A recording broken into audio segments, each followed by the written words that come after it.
శ్రావణ మాసం లక్ష్మీదేవికి ఎందుకు ప్రియమైనది? వరలక్ష్మి వ్రతం మహిమ. ఓం శ్రీం మహాలక్ష్మ్యై నమః. శ్రావణ మాసం వచ్చేసింది. భక్తి, పూజలు, వ్రతాలు, పండుగలతో మన ఇళ్లను పవిత్రంగా మార్చే ఈ మాసానికి హిందూ సంప్రదాయంలో ఎంతో ప్రత్యేకమైన స్థానం ఉంది. ముఖ్యంగా లక్ష్మీదేవిని ఆరాధించడానికి శ్రావణ మాసాన్ని ఎంతో పవిత్రమైన కాలంగా భావిస్తారు. అయితే అసలు శ్రావణ మాసం అంటే ఏమిటి? లక్ష్మీదేవికి ఈ మాసం ఎందుకు ప్రత్యేకం? శ్రావణ శుక్రవారాల్లో అమ్మవారిని ఎలా పూజిస్తారు? వరలక్ష్మి వ్రతం అంటే ఏమిటి? ఆ వ్రతం వెనుక ఉన్న భక్తి, విశ్వాసం ఏమిటి? అమ్మవారి అనుగ్రహం పొందడానికి మనం ఏ విధమైన సద్గుణాలను పాటించాలి?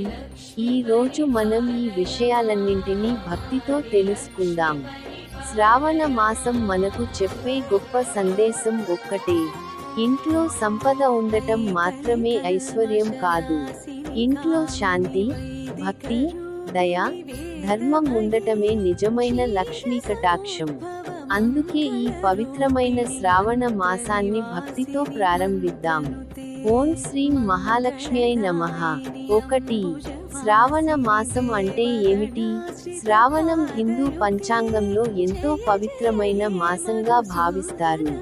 ఈ కాలంలో పూజ, జపం, వ్రతాలు, దానం, సాత్విక జీవనం వంటి ఆధ్యాత్మిక ఆచారాలకు ప్రాధాన్యం ఇస్తారు.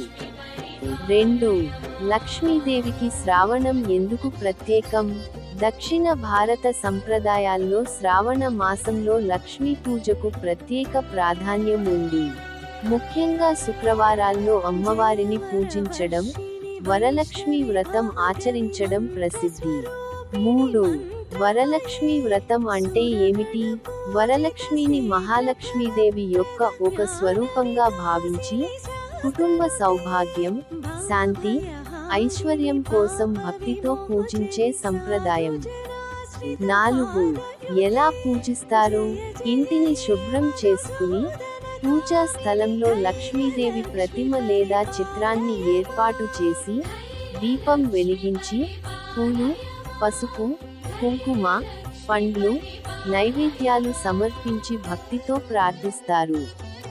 కొబ్బరికాయతో కలశాన్ని ఏర్పాటు చేయడం, తోరణాలు, మంగళద్రవ్యాలతో అలంకరించడం వంటి ఆచారాలు కుటుంబ సంప్రదాయం ఆధారంగా ఉంటాయి.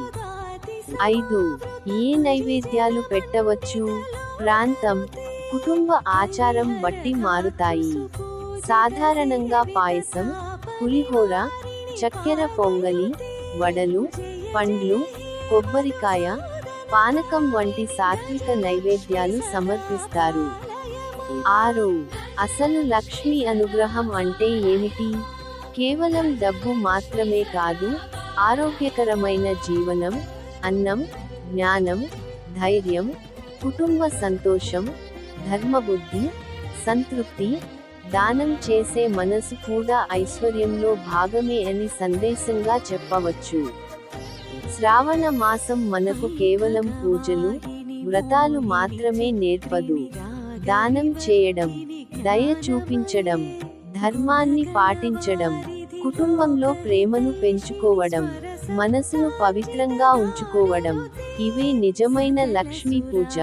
ఈ పవిత్రమైన శ్రావణ మాసంలో ప్రతి ఇంటా సుఖశాంతులు, ఆరోగ్యం, సంతోషం, ధర్మం, ఐశ్వర్యం నిండాలని మహాలక్ష్మీదేవిని ప్రార్థిద్దాం.